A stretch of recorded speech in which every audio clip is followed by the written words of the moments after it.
How big of a win is that for you, and what's it do for your confidence? It's huge. That's the first time in a long while that I can remember squeezing out a long, tough one, saving match points, getting through it when it wasn't pretty at times, and so yeah, I mean, feels good. I'm just, I think I'll just felt better in this match than the first one, and tomorrow I'm hoping I'll feel even better.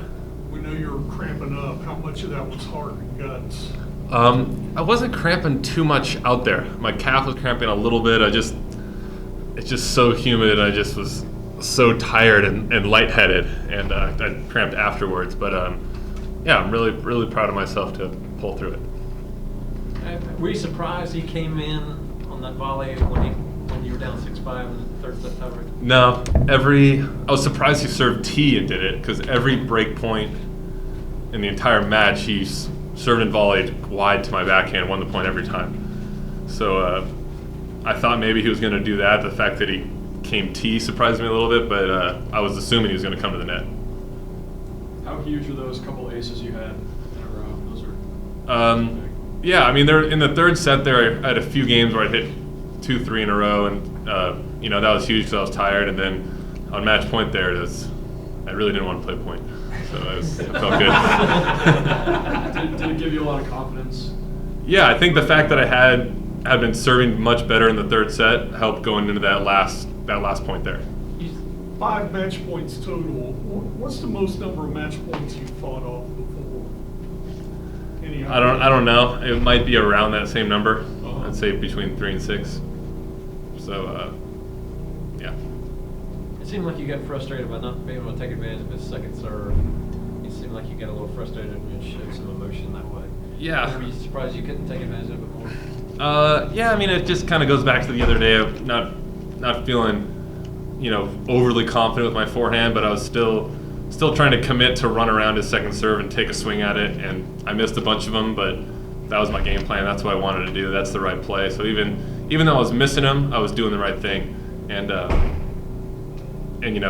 I feel like that's better than just rolling it in. I'd rather miss doing the right thing. We talked the other night about the summer you've had. How much urgency do you feel at this tournament right now? I feel a lot. I mean, I feel like it's kind of the last hurrah here next week to put together some results, and I played 2 good matches. And I got another good chance to hopefully win another one tomorrow, and so every match is big for me right now, and I'll take every win I can get. Marcus, you played him once before, handled him fairly easily. Yeah, Tell us about him. I mean, that was his first final in LA where I love playing. I had, basically 100% of the crowd support, so I think he was a little nervous. I'm expecting it to be much tougher tomorrow. He's been in some big matches now, so he hits the ball clean on both sides. It's going to be tough. How much did the crowd help you today, just out of curiosity? Because they kept on cheering for you. It was a little bit of a smaller crowd, but was that a pick-me-up? Yeah, they're great.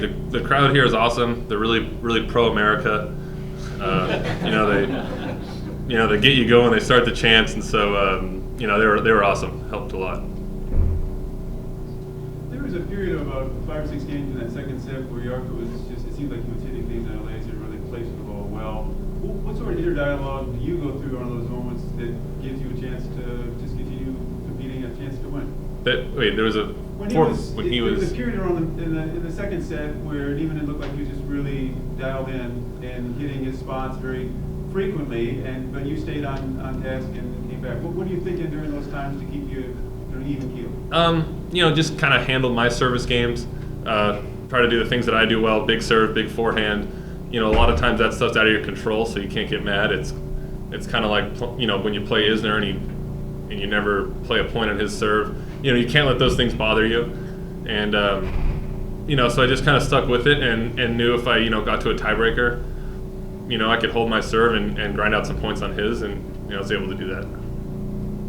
Do you think in the first set when you were up and you sort of let it slide, do you think anything in particular sort of let you down, or did you just sort of let your game down, I guess, overall, or what do you think?